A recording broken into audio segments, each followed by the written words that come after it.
Selamat malam Ibu Mei, terima kasih atas waktu dan kesempatannya. Izinkan saya Leo Hendri Peters, mahasiswa PPG dalam jabatan untuk menggali informasi lewat proses wawancara sebagai tugas kajian permasalahan yang saya hadapi di sekolah.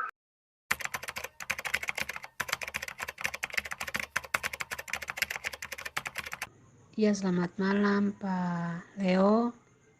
Terima kasih untuk kesempatan yang diberikan kepada saya. Bagi saya, menjadi seorang guru kimia itu adalah passion saya.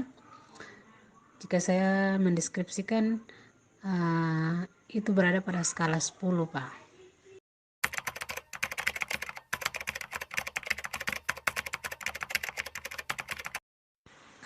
Kalau menurut saya, sebenarnya pandangan siswa terhadap materi pembelajaran kimia itu sangat tergantung dari guru, Pak.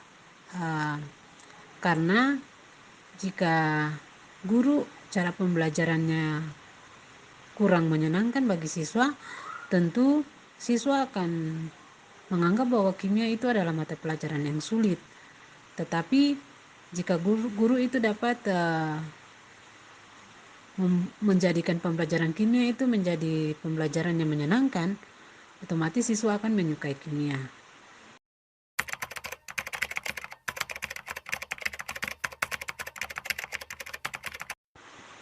Menurut saya, dari materi yang dianggap siswa sulit dari ketiga materi ini, Pak, itu adalah materi stoikiometri.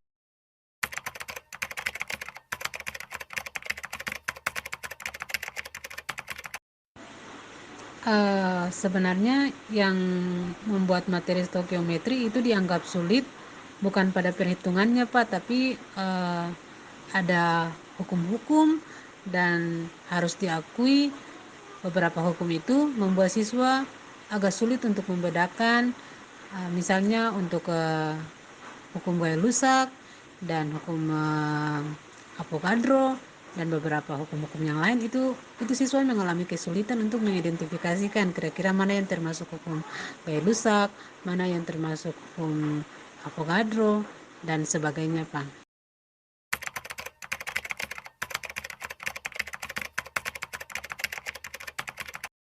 Untuk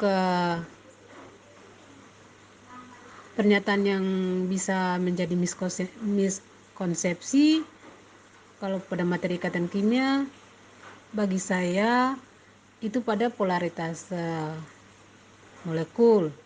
Contohnya, misalnya kita mau menentukan mana yang termasuk ikatan kovalen polar dan ikatan kovalen non-polar. Ada pernyataan yang mengatakan bahwa ikatan kovalen polar itu ada perbedaan keelektronegatifan. Jadi kalau misalnya guru hanya berfokus pada perbedaan keelektronegatifan, padahal penentuan lainnya dari penentuan kovalen polar itu harus ada pasangan elektron bebas. Sehingga kalau guru tidak menjelaskan dua pernyataan ini yang mendukung hanya satu saja, misalnya hanya perbedaan keelektronegatifan saja, tanpa melihat ada mempunyai pasangan elektron bebas atau tidak, pasti siswa akan miskonsepsi terhadap materi ini.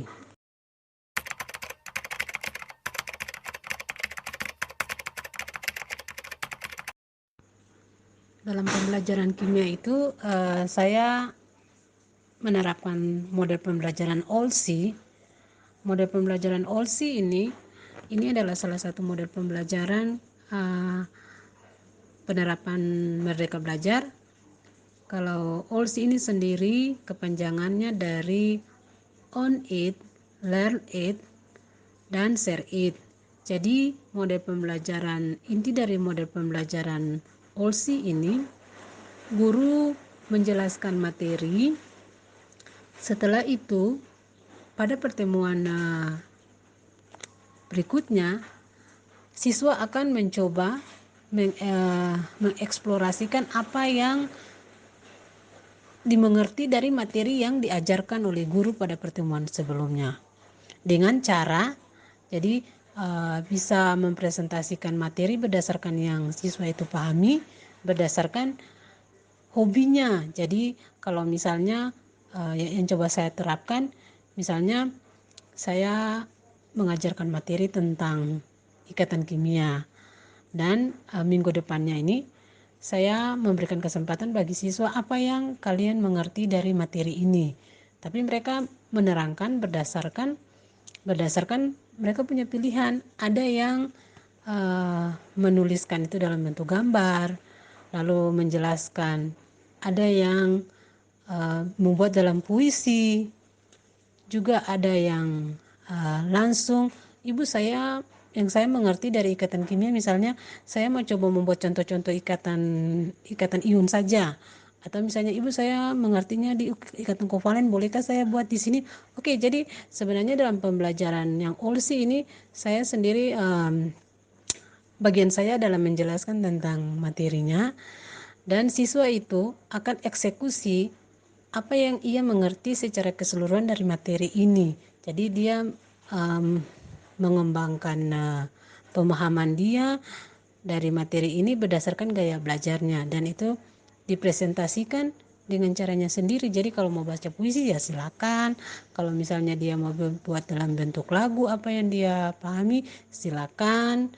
Kalau misalnya dia hanya bilang, oh ibu saya hanya mau membaca rangkuman saja, oke, kalau itu yang dia nikmati, saya memberikan kesempatan, karena itu yang saya coba terapkan. Jadi saya memberikan tugas itu bukan pada saya tidak langsung otomatis tugasnya begini, tidak, tapi saya memberikan mereka kesempatan. Yang kalian mengerti dari materi ikatan kimia ini apa, lalu coba kalian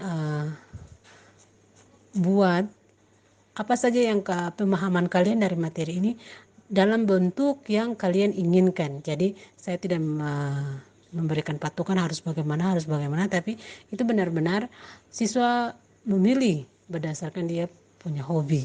Mungkin itu, Pak.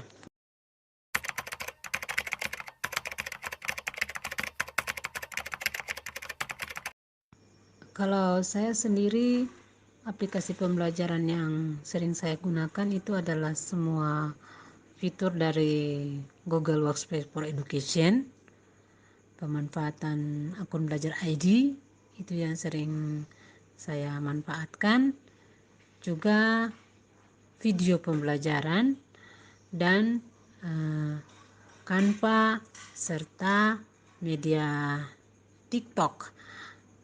Media TikTok ini yang saya manfaatkan, memberikan kesempatan bagi siswa yang suka TikTok untuk mereka bisa mengeksplorasikan tugas mereka itu lewat media TikTok dan media video.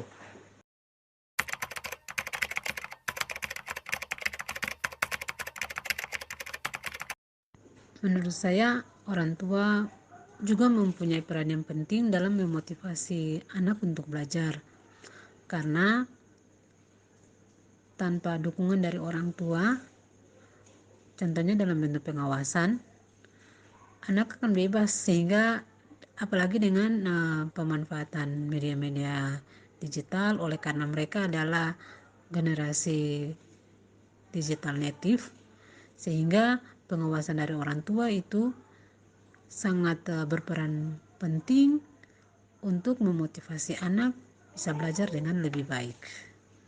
Kalau misalnya anak itu tidak diawasi, mungkin orang tua pikir mereka ada belajar, tetapi sebenarnya mereka tidak belajar. Itu contohnya, Pak.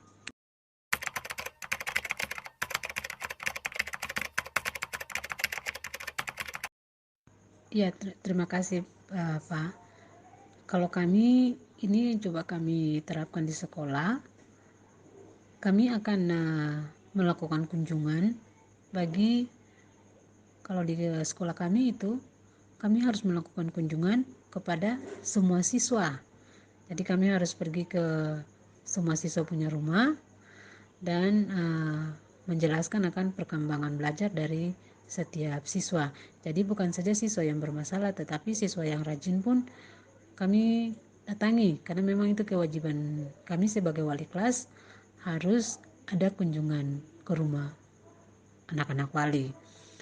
Lalu itu yang pertama Pak. Sedangkan yang kedua, kami sering dari hasil penilaian tengah semester, kami melakukan rapat dengan orang tua, dan di situ sebagai wali kelas secara pribadi kami mencoba untuk menunjukkan setiap perkembangan belajar siswa dengan orang tua masing-masing. Atau juga kadang kalau misalnya itu siswa yang urgen dan harus ditangani, itu kami melakukan panggilan untuk sama-sama dengan orang tua dalam proses pembinaan anak itu. Itu Pak, terima kasih.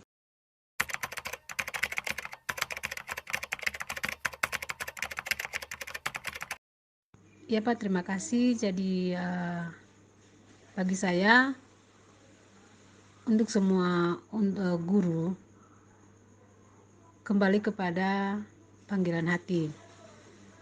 Ketika kita ingin menciptakan suatu pembelajaran yang menyenangkan, kita harus menikmati dulu profesi kita.